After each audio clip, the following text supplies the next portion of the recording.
Welcome to Foundations of Emo, hosted by Claire and Dani. Each episode, we take one of our favourite bands and dive deep into their history and origins, reminiscing on our own emo roots along the way. Hello! We're back, baby! Every time something happens, I just think of you where you're talking about Sonny Moore coming back from Fritz last. You're like, he's back, baby! He's back! And now we're back from our holidays. We're here. Yes, we are here. We took a little break. Not that big of a break, but a little break. I think we're only like a week out from our usual schedule. Yeah. Which has happened by accident before. Yeah, so. But we actually planned this one. Yeah, so it feels like a big deal. Massive deal. I mean, I nearly forgot that we had to do an intro. So did I. We're out of practice. We don't remember anything. So tell us about your holiday, Claire. Claire was away in Portugal. I was in Portugal. Can you tell by my tan? Sure. Two of the palest people in existence. I just went on a nice little sun holiday. Just tanning myself, lol. Reading books by the pool. Drinking a lot of strawberry daiquiris. Drinking a lot of green wine. Green wine? Yeah. It's basically white wine, but they call it green wine because whatever region they come from. Okay. Mm-hmm. It was delish. How was yours, though? I was in Budapest. I went over to the gig for a gig. I went over to see Sleep Token support Architects. I keep getting them mixed up because I really wanted to go and see Sleep Token, but they were only the support act. But like, I love Architects as well. But I really want to see Sleep Token, and it was incredible. The venue, Budapest Park, was amazing. We got terrace tickets because I was just booking it on some foreign website and didn't know what I was doing. And it was like, do you want to pay an extra tenner for terrace tickets? And I was like, oh, sure. That probably means I'm closer to the front. And it actually meant that there was like a private terrace with like a private bar and all this mad stuff that like I was not expecting. So good. It was unreal. I felt like a proper VIP. But then I like left the terrace and went down to the normal pit when the bands were on because I wanted to be in like the crowd and sing along and everything. Couldn't do that standing up on the terrace. Yeah. So, but it was amazing. Sleep Token were incredible. Like that was my first time seeing them live and they absolutely lived up to my expectations and exceeded them. I cried at one stage. It was a good time. It was a really, really good time. And then Architects were amazing. Yeah, just a great time all around. So you definitely go see them again? 1009%. Yeah. I'm just waiting for the Sleep Token episode. See, they're not technically emo. Like, I did share a video on our Instagram yesterday and I was like, here, I was away doing this. Yeah. But then I was like, not technically emo. What do we think? I'd forgive you if you did it. See, here's the thing. You can't really do a Sleep Token episode because no one knows who they are. Well, obviously people know who they are. Didn't they sell out some big massive stadium somewhere? No, but no one knows who the people are in the band. Sorry, duh. They wear masks. You do, though. Yeah, but like technically you're not allowed to talk about it. And if you look up the people's names, like you can't really find much information on them anyway. Okay, so maybe in the future. So they're a secret band with really good music and listen to them. And bless, I felt so bad for like the singer Vessel wears like all this body paint, all this black body paint, and by the end of the gig it was like half missing. Sweating it off. It was really warm. It was like 30 degrees every day. Oh god. And it was funny, like everybody that I talked to was like, you're going to see them in the daytime? Because they're always in like these dingy dark little venues with like loads of smoke and stuff like that. But right in the daytime, real bright. So I've got really bright pictures of them. I mean, they still have masks on, so it doesn't help with identifying them, but I think he didn't think that one through when he was coming up with his costume. What if I sweat? Yeah. But anyway, what are we here to talk about today, Claire? We are here to talk about Saosin, and I got so excited listening to them. Okay. You're not like the biggest Saosin fan. I'm not gonna lie, I don't think I've ever listened to them before in my life before I had to listen to them for this episode. Do you know that you've seen them? No. Maybe? No, you have. I'll see. Because you saw them with me. Well, they really stood out to me. I remember it well. I kind of forgot that I really liked them, but they always come up on my, the daily mixes that Spotify will make up for you, and I do always go back to like their original album. Okay, fine, fair enough. I did that thing again that I always do where I just listened to that one album back when we were 17 and I didn't listen to any of their newer stuff, but I'm definitely going to go listen to them again now. I don't know. I feel like I know that album is really, really iconic, and it came out at a time when we were listening to so much similar music that I'm surprised that I never listened to it. I don't know why. It just completely passed me by. never bothered listening to it. And now listening to it as an adult, like for the first time, it's just not doing anything special for me. And I feel like if I had listened to it back then, it probably would have been absolutely iconic to me. But now I'm just like, meh. Well, do you want to learn more about them? Tell me everything, because I know nothing. I mean, I didn't even know I saw them, so... I will tell you when. Okay, so Saosin formed in 2003 in Orange County, California. The original members were Bo Burchell, who we've mentioned on this pod before, because he's done some producing for various bands. Justin Shakowski, who could forget him. Do you remember him? No. You do remember him! How do you not remember him? Is he the guy that was being really mean? The guy from The Used. Yeah, okay. I do remember, sorry. Dani, how long? I have the worst memory of all time. Zach Kennedy and Anthony Green.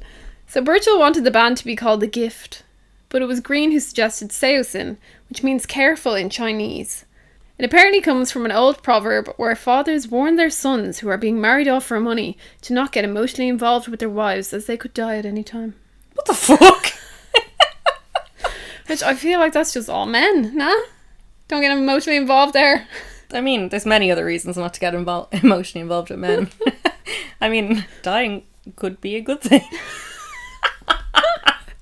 But Green's personal interpretation of it went a bit deeper, and he said it was a reference to nothing being eternal and how you shouldn't become attached to anyone or anything, as eventually that thing will be lost.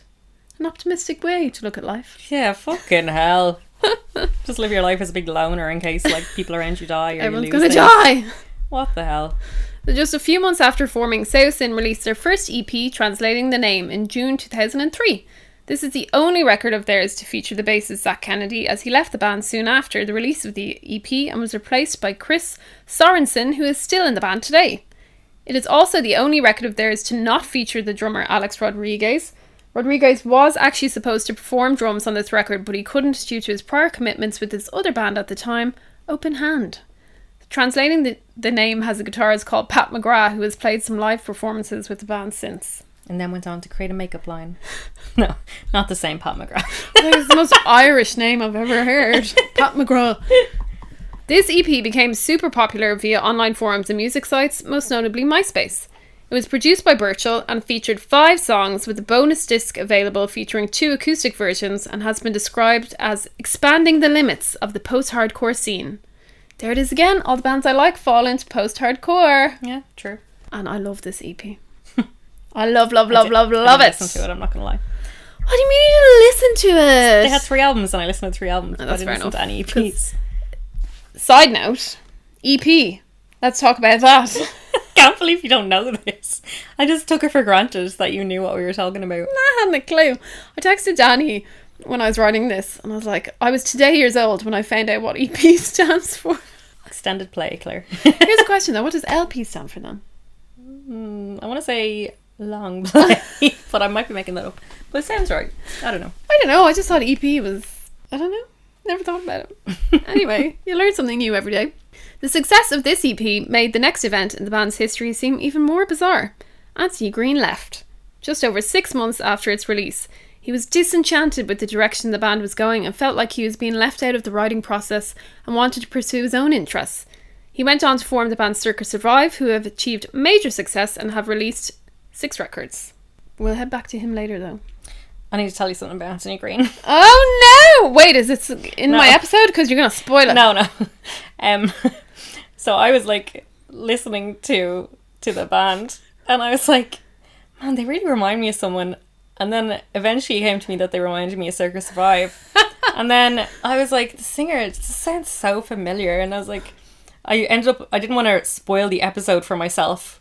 So I just Googled like the band members and I found the name Anthony Green and I was like, clicked into his Wikipedia and I was like, oh, he's in Circa Survive. That's why they sound like Circa Survive. And completely like missed out on the part that I went to go and see his current band. Yeah, LS Dunes. I went to see them in January. And this whole time I've been listening to him and didn't cop. I was listening to the guy I saw a few months ago. I was real thick. Like I felt real thick after that. So absolutely nothing about them have been memorable to you whatsoever. Yeah, like just keep forgetting things about them all the time. Well, with Green's departure, Saosin finished their Warped Tour obligations with a member from Story of the Year. and then held public nationwide auditions to replace their vocalist, which ended up being the then 19-year-old Cove Reber, who had sent in a demo tape which apparently included a few songs from Translating the Name. Burchell actually thought the demo tape was Green playing a trick on them because the vocal style was so similar. And I can see where he's coming from, because again, I thought that Green left later on and was on the first full-length album, but nope, that was Cove Reber. And I feel like this happens to me every single time. It happened with From First to Last. I didn't realise Sonny Moore had left that early and I thought I was still listening to Sonny Moore. It happened with Escape the Fate. Didn't realise Ronnie had left. Thought I was still listening to him. It's a common theme. Well, I think it was... Well, no, that's a spoiler. I won't say anything. It wasn't the first album where I copped that it was... Oh, yeah. That it was Anthony Green. Yeah. Which it wasn't, so that's good. Did you ever listen to Story of the Year? I feel like yes, but not religiously. As in, if you played me a song, I'd be like, oh yeah, Story of the Year, Bone. Because they have a new song out. They just everybody posted about it on Instagram yesterday. I never really listened to them either, but like people are hyped. I feel like it's a band we should listen to. Yeah, exactly. They come up all the time. They're on that list of like bands I should know. Yeah. Kind of like Saosin were for me. Yeah. Well, unfortunately for Reber, Saosin had already established a pretty hardcore fan base who viewed Anthony Green as the centrepiece of Saosin, especially as he had more experience, which in fairness probably wasn't too hard because Reber was so young. Little baby. Many fans apparently view the band as being entirely different and often refer to the Green era versus the Reber era and debate about which is a better fit for the band as a whole. Which I thought this was kind of interesting because we've seen so many bands, From First to Last being the one that springs to mind, where the band is completely different from their first record to their last. See what I did there? First to last. Due to all the lineup changes and different directions. Foreshadowing. Maybe they manifested their own destiny with their name. With Saosin, it was essentially 5 tracks that were released with Green, and then the band pretty much stays the same for years, but fans still consider this to be totally different. Okay. And I thought they were the same person. So the next year, Saosin played the first Taste of Chaos tours with bands including The Used, My Chemical Romance and Senses Fail. What a tour that sounds like. And were then signed to Capitol Records. In the summer of 2005, they released their second EP titled Saosin. They wanted it to be a free CD, but Capitol Records wouldn't allow it.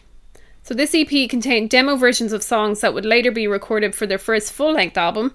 And for the rest of 2005, the band continued to tour and open for bands such as Avenged Sevenfold. Okay. The next few months consisted of more touring, numerous demos and some compilation appearances before Saosin released their first full-length album in September 2006, produced by Howard Benson. Good man. Who you might remember from the last episode as he produced Escapes the Fate Hate Me album, and Bo Burchell. Howard Benson also produced 3 Cheers for Sweet Revenge. There you go, what a man. What a man. That's why Does I know. he have competition with John Feldman? Nah. I mean, I like him, but he's not like He's iconic. no John Feldman. Not like icon level like John. All lyrics on this album were written by Burchell and Reber, and all music was composed by the full band. The album features 12 tracks, including the song Collapse, which was featured in the movie Saw 4. I know it well. I don't. Oh, when we were in Budapest, side note, there was this bar, like just when we came out of our apartment and turned the corner, there was a bar, and in the window it had like all these pictures of, what's his name? Saw? The guy from Saw, like the stupid little puppet guy. He has a name. Yeah, he does, yeah. I don't know. People are shouting at their radios right now. Yeah. What is his name? Oh god, that's gonna kill me. Can I look it up? I'll remember it tomorrow. But they had pictures of his face in the window, and I was like, why on earth? Like, the bar was called something completely different. Like, it wasn't called like Saw Bar or anything, and it didn't look like Jigsaw. Oh my god, it's in the name. Fuck me. But I was like, that's so weird, and then it had writing all around it, so I was like, I have to go over and see what the writing says, because I don't understand why they have pictures of Jigsaw in all the windows of the bar. And I went over and it was like, if you can read this, you are not drunk enough, would you like to play a game? It was really disturbing. I never went into that bar. Oh my god, no thank you. It was funny. Sorry, continue. That was the side note about Jigsaw. So the first song off this album is Voices, which I love, and it's been stuck in my head for weeks. It was listed on the top 46 post-hardcore songs of the 2000s, and the second single, You're Not Alone, which I also love, was listed on the top 10 essential emo power ballads by Alternative Press. What a list. I know, and now that I've read that, I'm like, emo power what ballads. are the other 9? I'd love to know what the other 9 are. Songs. Saosin kept touring for the remainder of that year, which is when we saw them, Dani. Oh yes. I recall. It was Taste of Chaos in November 2006. Okay. Well, I figured it was one of those. Because we saw that and Victory Records. They were Yeah. the two, like, combo tour things that we saw where we saw loads of different bands. Yeah. But they played with Taking Back Sunday, Senses Fail, Under Oath, Anti-Flag. And this is how I first heard them. Okay. Because I knew they were on that list. And I was like, well, I don't want to waste a gig by going, not knowing who they are, and then afterwards being like, damn it! Why Could didn't have done what I did. Go to the gig, forget you ever saw them, and never listen to them for the next... Wait, how many? 2006? How many years ago was that? Too many years. Nearly 20 years ago.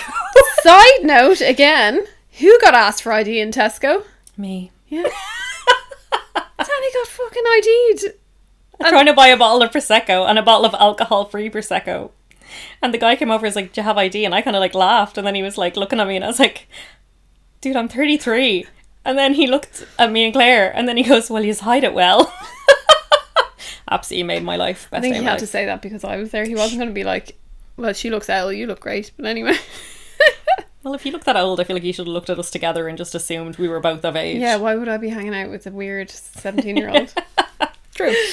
Anyway, so the only songs I've ever really known from Saosin were off these first records. And I do honestly go back to them, like I said, and listen to them. But for some reason, I just never ventured into their later stuff. I'm like that with so many bands as well. Story It's of my like life. I'm like, this album absolutely defined me as a human when I was 17 and I listened to it backwards, forwards, and I still listen to this day. They have other albums which I've just never thought to listen to. No, I'm like, I didn't even know they had them. I just thought they ended after that. Like, once I turned 18, it was like, band never made any more albums. 2007 was also a year of touring for them. They toured Europe, Japan, Australia, and Indonesia, then went back to America for the summer, and continued their headlining tour, and were also part of Linkin Park's Project Revolution tour. I did not know this existed, but it sounds great. It started in 2002 and was basically a music festival that Linkin Park hosted, and they invited all these different bands from different genres to play it. Cool. Sounds great. I've heard of it before, but I didn't know what it was. I thought it was just like their tour. Yeah, apparently they got loads of different... I think they asked Muse to play it one year. Ew. Yeah, random.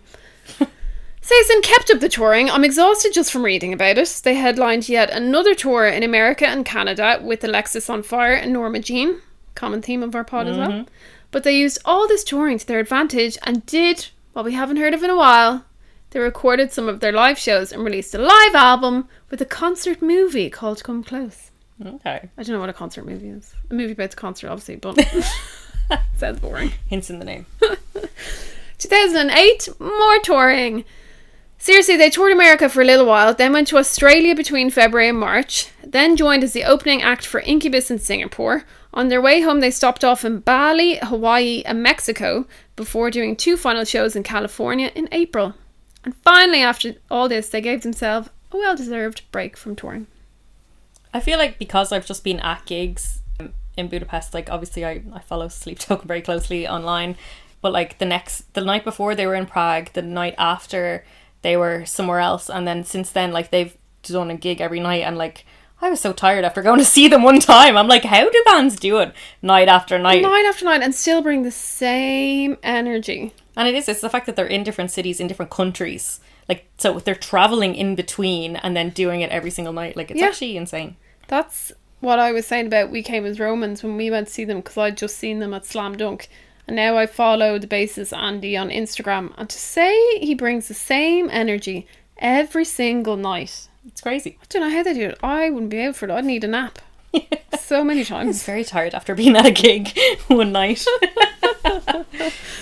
In 2008, they released another EP called The Grey, which was similar to their previous EP in that they wanted to showcase demos of songs that would later be released on their full-length album. So it featured 3 new songs and an acoustic version of Come Close. In January 2009, they hired producer Butch Walker and began working on another full-length album. Interesting fact on Butch Walker. Do you know who Butch Walker is? No. Me neither. He has been described as one of America's best singer-songwriters and has provided guest vocals for Fall Out Boy's song You're Crashing But You're No Wave, and made a cameo in the video for This Ain't a Scene. And he also produced their album Save Rock and Roll. Not a great album, but okay. Not a great album. I also thought the same. Back to Saosin.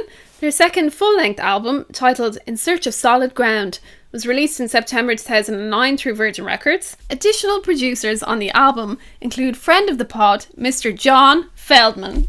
Yes! Birchall and the bassist Chris Sorensen also self-produced 5 of the tracks. I only listened to this when writing this episode, but the first song did have me hooked. Straight away, I was like, I'll definitely give this a listen again. And that's definitely in contrast to a lot of the albums we've listened to for this, where I'm like, just need to get through it and never listen to it ever again.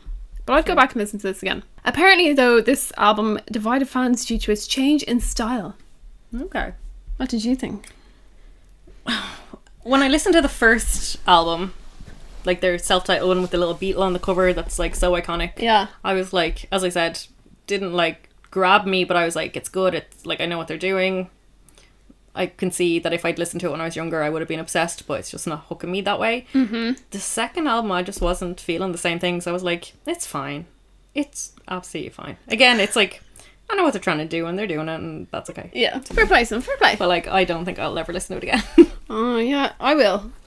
I say that now. And I actually did listen to because there was only 3 albums, I started listening to them weeks ago when you first said you were going to do this. I think literally the next day I started listening to them. And like, I actually got to listen to all of the albums twice or 3 times, which usually I don't, because usually there's so many to listen to. But they just never grabbed me. Oh, that's sad. Yeah. I'll grab you. Are you sure that's not an alcoholic Prosecco?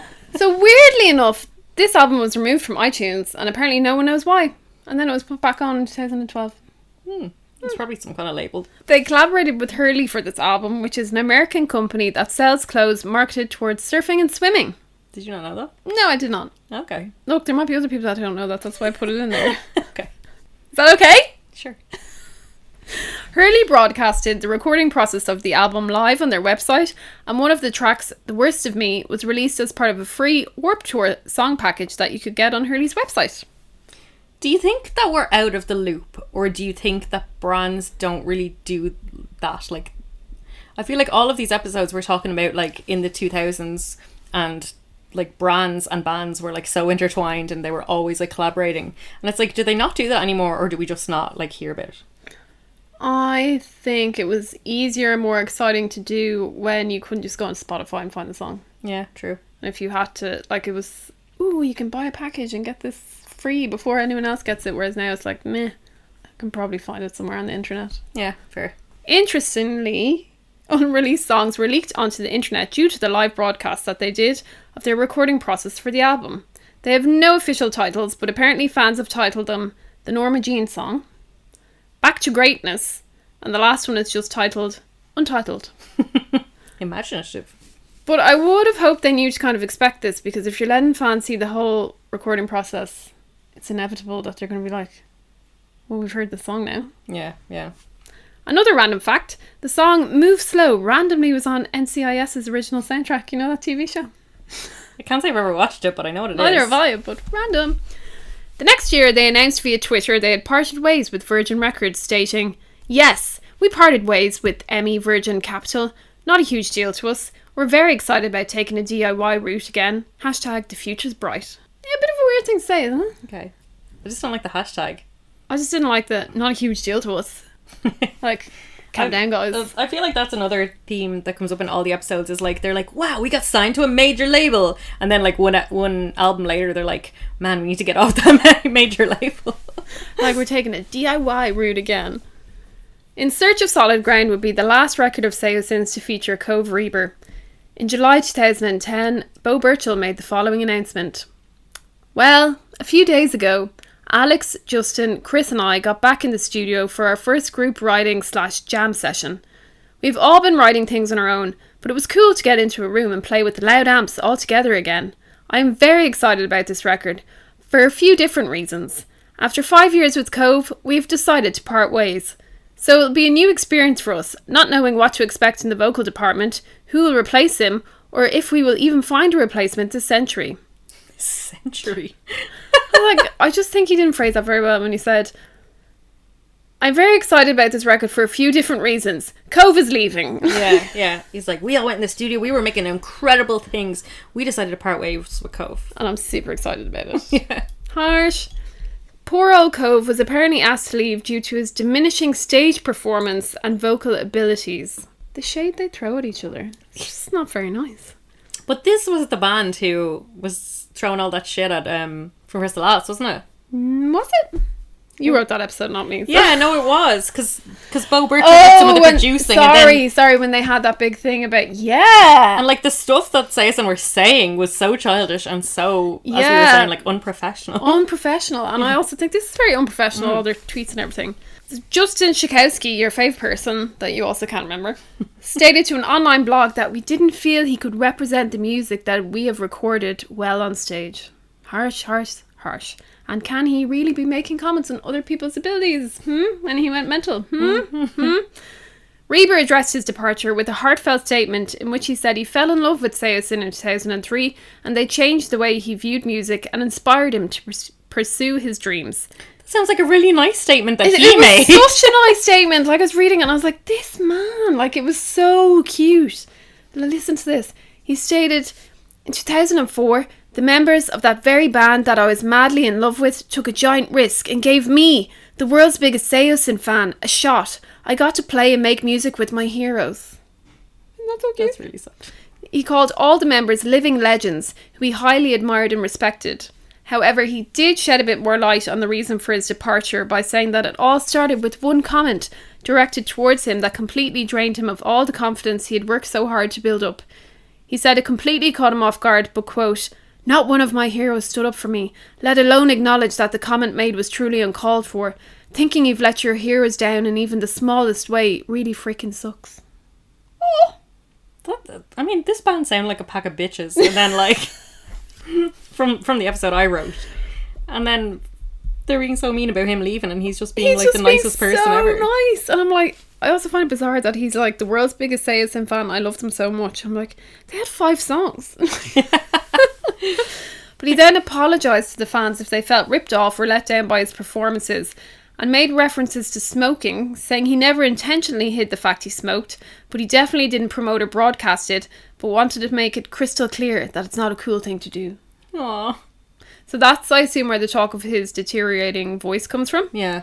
But he stayed very respectful in his statement and promised he'd always support all of the members of Saosin, whatever they do, and he was just glad he got to sing, record and write with his heroes.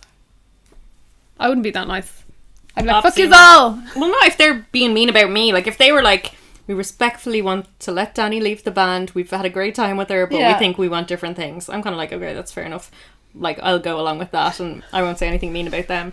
But if they're just like, well, we're so excited to be rid of her. Yeah, I'd be like, well, I'm fucking excited to not be in the band, okay? Well, John shits himself on stage. Just make up some mad rumours about them. Well, there were a lot of rumours swirling around who was going to replace Reber. One being Charles Fernie, who was the lead singer of a band called Secret and Whisper. Never heard of them. Never heard of them either. But Saosin denied this on their Facebook page. The next rumour was about the singer from Tides of Man, Tillian Pearson. Pearson actually confirmed the rumours that he was kicked out of his band because he expressed an interest in pursuing the vacant vocalist role in Saosin. Oh, that's awkward. Isn't that so awkward? Like... It's like you, like, thinking about applying for another job and then you just get fired. Yeah, because they're like, we heard you were thinking of going somewhere else. Piss off. Things get even more awkward.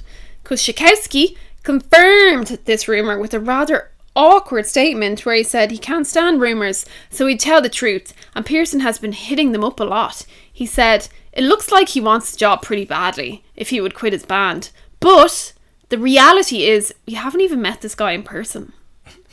How embarrassed would you be if you were like kicked out of your band and then the band you wanted to join was like, jeez, who's this loser? We haven't even met him. Oh. A demo was then leaked, which led to more speculation that Pearson had joined the band, but it was revealed the demo was a track Saosin's bassist Chris Sorensen had been working on, and he had asked Pearson to record vocals on it. There was no further announcements about him doing a record with Saosin. Just to go off on a small tangent here now, I give some background on this Tillian Pearson person. Do you know who he is? The name sounds familiar to me. Mm-hmm. So personally, I had no idea who he was, and I hadn't heard of Tides of Man. No. So after he recorded some material with Saosin, he joined Emarosa for a while after their vocalist, Johnny Craig, left. So then, Still not ringing any bells here. Wait for it. Okay. Johnny Craig was also apparently the vocalist in Dance Gavin Dance. Okay. So he's a bit of a Travis Barker because Johnny Craig is just in everything. So Johnny Craig left Dance Gavin Dance also and was replaced by Tillian Pearson. Okay. Is that how you know? I didn't. Maybe he was in Dance Gavin Dance. Yeah. I have never listened to them in my entire life, but I was on Twitter one day and someone posted about them being cancelled and like all this stuff, and I went on this like big deep dive, fell down a rabbit hole, was reading for hours on different forums. Well, this is where you've heard of him, so. Because he left Dance Gavin Dance for a bit and went to rehab to deal with alcohol abuse, and during this time he was accused of sexual assault involving 3 women. He admitted to the encounters but denied it was non-consensual, so I just had to get a little bit of a pervert story in there. Yeah, we haven't had one in a while. That's actually how I know pervert stories. Yeah. See? Back to Saosin. At the start of 2012, the band mysteriously announced via Twitter that they were no longer looking for a new vocalist. I like it. I like the suspense. Yeah. A few months later, they posted a photo of themselves in the studio, dispelling rumours that they had broken up. In December of that year, Bo Burchell and Justin Szykowski were joined on stage by Mr. Anthony Green for an encore. He's back, baby! Yeah! I was like, what? So this was the first time the three had played together in nearly 10 years. And in an interview with Alternative Press, Green was asked if he would ever consider rejoining Saosin, to which he replied he was not opposed to talking about doing anything in the future, and if the timing was right and was for the right reasons, it could possibly happen. Then in 2014, Saosin were announced for the Skate and Surf Festival in early June, with Anthony Green returning as vocalist. He's back, baby! They toured again in January 2015, with Green still with them, and debuted 2 new songs. I feel like Anthony Green's very busy. Very busy He's man. in like 85 bands. 85, literally, last time I checked. But I feel like he's also one of those people, like, he's not leaving bands. Obviously, he left Saosin after the EP. Yeah. But, like, he just tends to kind of be in all the bands at the same time, doing different projects at the same time. Where do people get the time for that? I don't know. And how do you be in 2 bands at the same time? Because I feel you probably have a certain style of writing or a way of doing things. So how can you contribute different things to 2 bands? I suppose maybe it's kind of like what we were talking about on the Escape the Fate album, where they were trying to do too many genres on one album. Yeah. It's like, you know, you're going to save your like heavier stuff for your other band and your more melodic stuff. I don't know. I'm just trying to Trying to figure figure it out. Yeah. Well, 2015 saw the drama. Where the fuck am I from? Very posh. Drama. Excuse me, it's South Dublin. Yeah. 2015 saw the drama we were shocked by in our episode on The Used, in which guitarist Justin Szykowski was announced as their new official member. A few months later, Szykowski stated that he had actually been removed, in inverted commas, from Saosin, and if anyone's commitment to Saosin could ever possibly be in question, it wasn't his. Okay, calm down. And in case you haven't listened to our episode on The Used, I recommend you go back and listen to it now, as the drama gets real. A bromance forms between Burt McCracken and Justin Szykowski, and it quickly turns very sour. Very, very, very, very sour. I can't believe I forgot. It's his name, like, actually just rang absolutely no bells to me. Yeah. Like, obviously I remember the story, but... I knew it was someone from Saosin, but I couldn't have told you it was this fella. So he was replaced in Saosin by Phil Sagrasso. Easy name to pronounce. Saosin did a spring tour in 2016, during which they announced their new album would be released that summer. 3 music videos followed, and their album Along the Shadow was released through Epitaph Records. And I have to say, I don't dislike this album, but usually when I'm listening to an album, there'll be certain like songs that would stick in your head or something, or you'll be like, oh, that's a good song, go back and listen to it. Nothing. No, none of them. Yeah. No. I kind of felt that way about all 3 of these albums, to be fair. Like, nothing was saying out to me, even though I listened to them a few times through. Yeah. I kind of did in the end. Like, the first album stuck with me more than the others, but... Yeah, this one, I couldn't tell you any of the songs on them. Maybe I just wasn't paying enough attention, but usually I have something on in the background and a song will come on and I'll go, oh, I like the song. What is the song? But it didn't happen for this. There wasn't a whole lot to note for Saosin in 2017. I ended up scrolling through their Twitter, and the main thing I found was that they released some dog merchandise and announced some shows for the following January. And then at the end of 2018, they reunited with Cove Reber for 2 shows. Sorry, after they fucking bitched about him. No! And I feel like he's just like, oh, thanks guys, I'm so happy to be back. Again, it's a toxic relationship where Yeah, they're like, 100%. I don't want to be with you. And then they're like, will you come on 2 dates with me? And you're like, yeah, sure, no problem. So during these shows, Green and Reber actually did a duet for 3 songs. Voices, You're Not Alone, and 7 Years. And this was the first time Saosin had performed with Reber on stage for 8 years. That's really cute that they did some duets. Isn't it? I know. I don't know, I'm a bit weird about Anthony Green. I feel like he's very... This is based off, like, literally just seeing them live one time. Yeah. But, like, well... Yeah, I was going to say that you remember him. But, I don't know, he seems very, like, egotistical and very in love with himself, so I actually find it a bit weird that he'd share the stage with somebody else. Yeah, I know what you mean. I do get those vibes. But in November last year, Saosin announced their first headline tour of Australia, but it came under fire, with fans claiming they had used false advertising. The promos for the tour had the tagline, all the hits, all the albums, and fans were promised songs from the 2006 and 2009 albums. However, in actuality, material from these 2 albums was almost entirely absent. Oh my god, I'd be raging. I would burn the venue to the ground. Like, we're going to see Funeral for a Friend, and they're promising us they're playing Casually Dressed.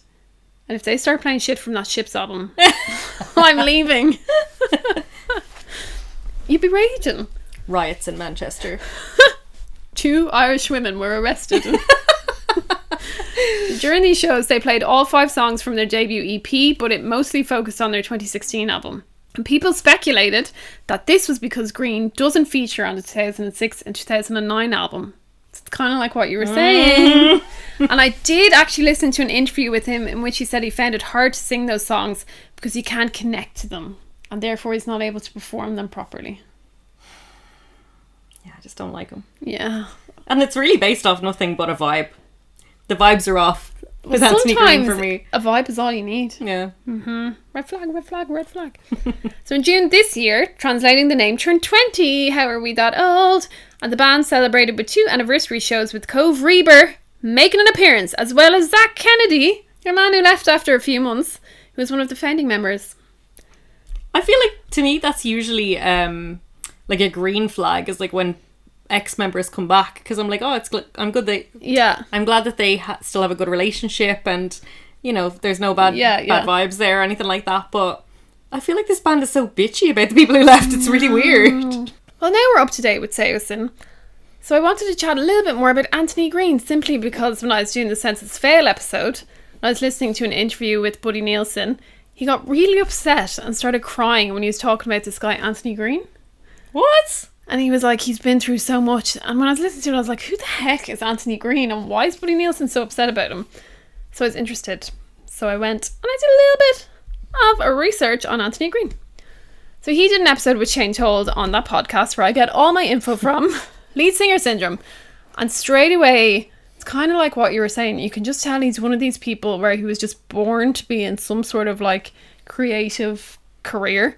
And he was saying how there's 24 hours in a day and you can get so much done. And like he's so lucky that he basically doesn't need any sleep and he can keep going for days on end until he eventually crashes and then goes back to doing it all again. I was like, this sounds really healthy. Yeah, that's called workaholic. So he's married with 4 kids now. 4 kids. Yeah. And he said he put... 8. What is the fucking... You know what I'm talking about? What's your man's name? Fucking Tommy Bow or something.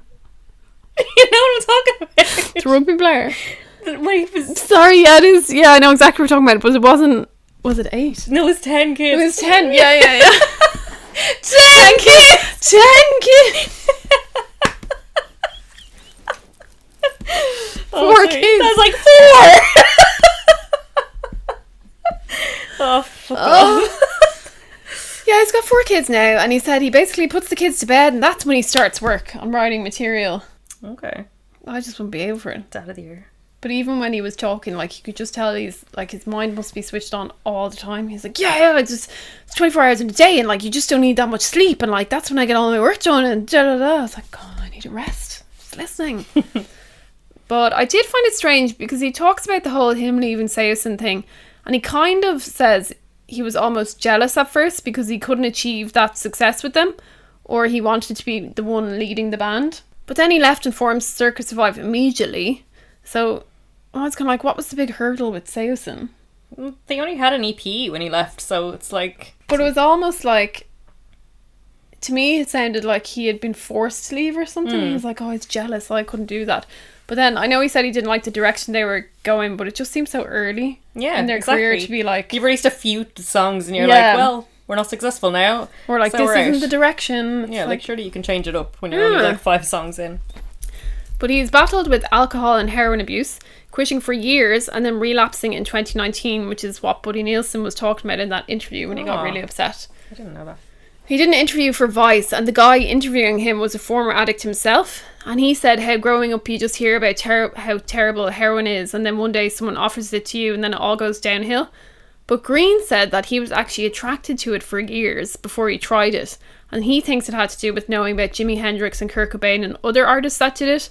And even though it has a negative stigma, he thinks it goes hand in hand with creative type people because it makes you feel good and takes you outside of yourself. Sorry, Jimi Hendrix and Kurt Cobain and all those other people who had like really good experiences and like definitely didn't die early. Like, but I just thought it was interesting because remember we were talking about we're always like, why would you do heroin? And we just feel like it's such a big step to go to heroin from, I don't know, smoking weed or something. Yeah. So when he said that, I was like, it must genuinely be like some people must be like that, attracted, quote unquote, to it. I don't think anything worse. Yeah, no. Injecting something into your veins. And you might die. But sure, might be a laugh. He also mentions that there's a Circus Survive live DVD and he's on heroin the whole time and he's so ashamed of it because he was literally smoking heroin until 10 seconds before he got on stage. Imagine being in a band with someone like that. And just knowing that's what, and they're there smoking heroin just before you step on stage. God, my fucking nerves would be gone. That's actually why we had to break up our band, because Claire and he smoked heroin. Is it like this? I would be able to do that. I drink a glass of wine and I'm out for the count for about 4 days. Could you imagine? Trauma. We did a tour and after I'd say if we did a tour and after one of the shows I'd have a glass of wine and that'd be me for the next we had to cancel the rest of the tour because Claire had 2 glasses of wine last night, so that's her gone. Like I'd be crawling on stage, let alone smoking a load of heroin, then be like, no problem guys, here I go. Maybe that's where you went wrong. Maybe that is. You should have gone for drugs instead of alcohol. That's could have been where our whole career went wrong. We could have been someone.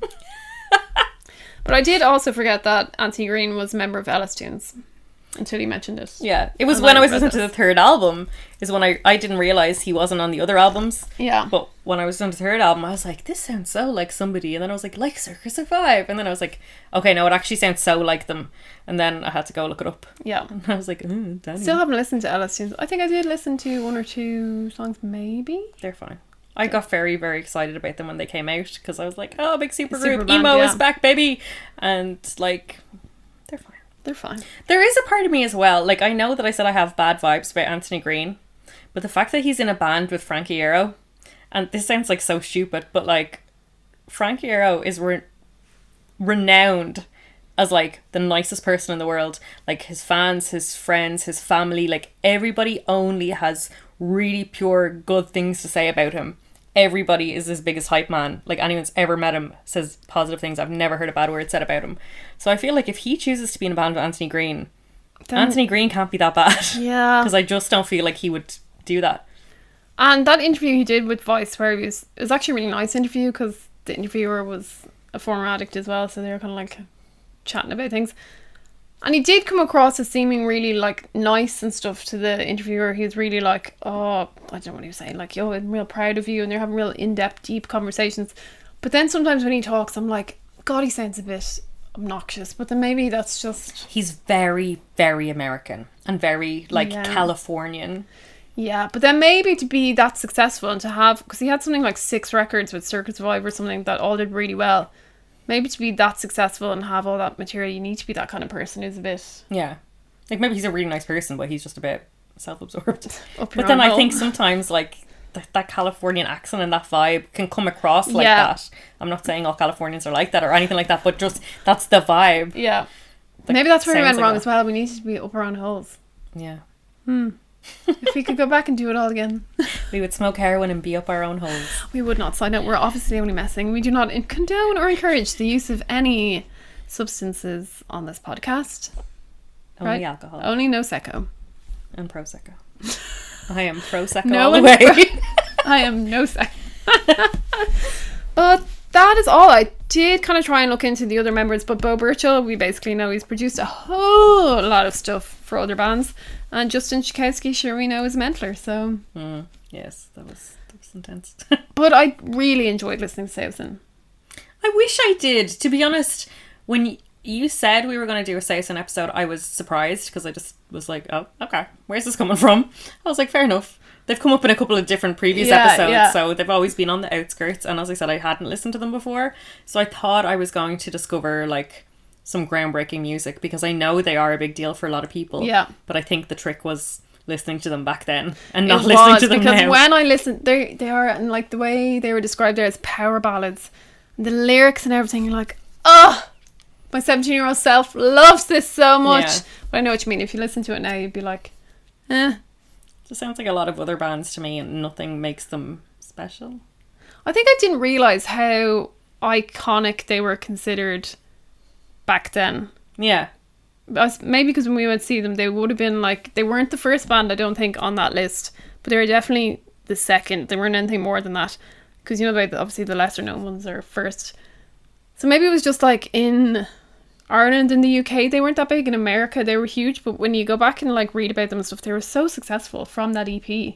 Everyone's like, this was groundbreaking. And with their like anniversary and stuff, I feel like I've seen so many people talk about them and being like, oh my god, this CD was like everything to me when I was younger. This is everything. And like I feel like that about other bands, but just not Saosin.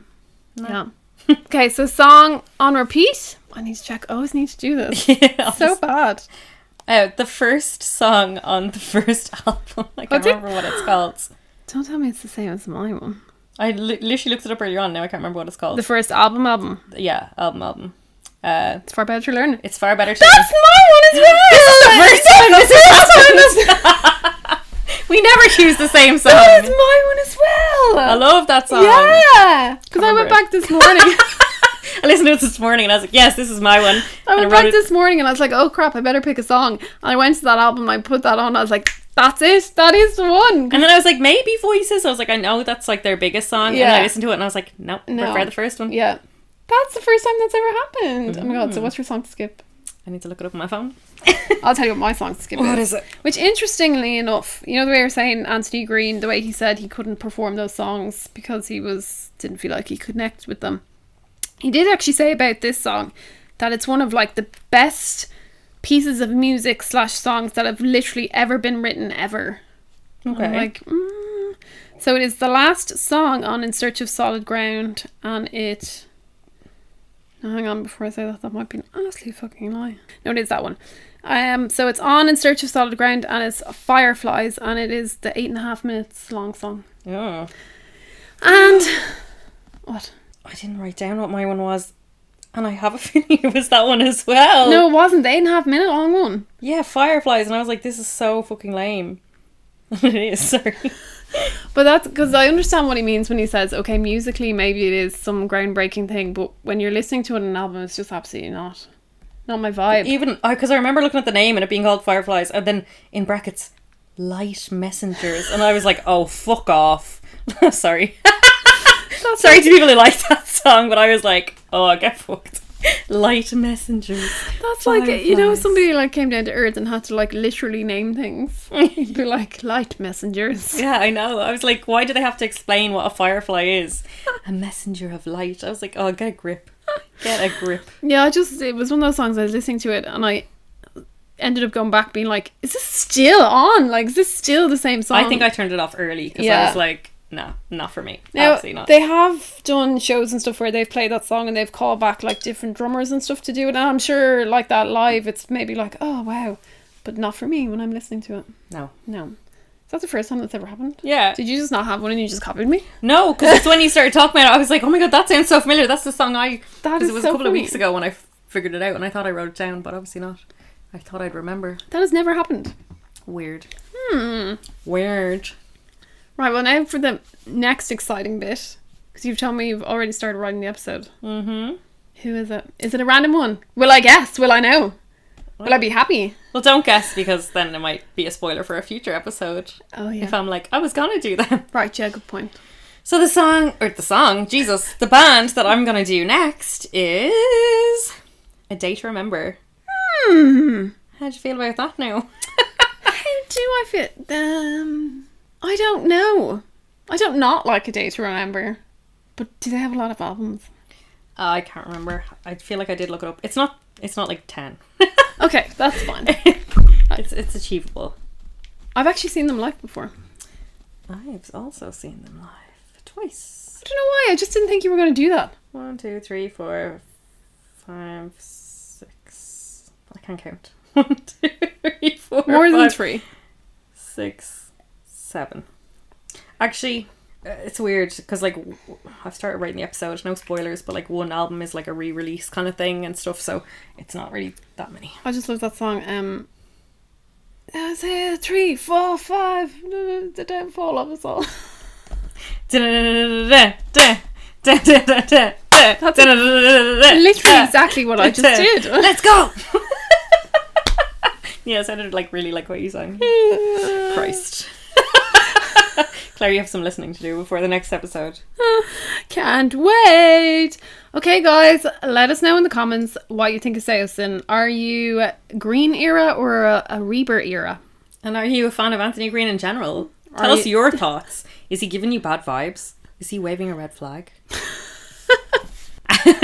So if you want to follow us, you can find us on Instagram and TikTok. We are Foundations of Emo, and we are on X, previously known as Twitter.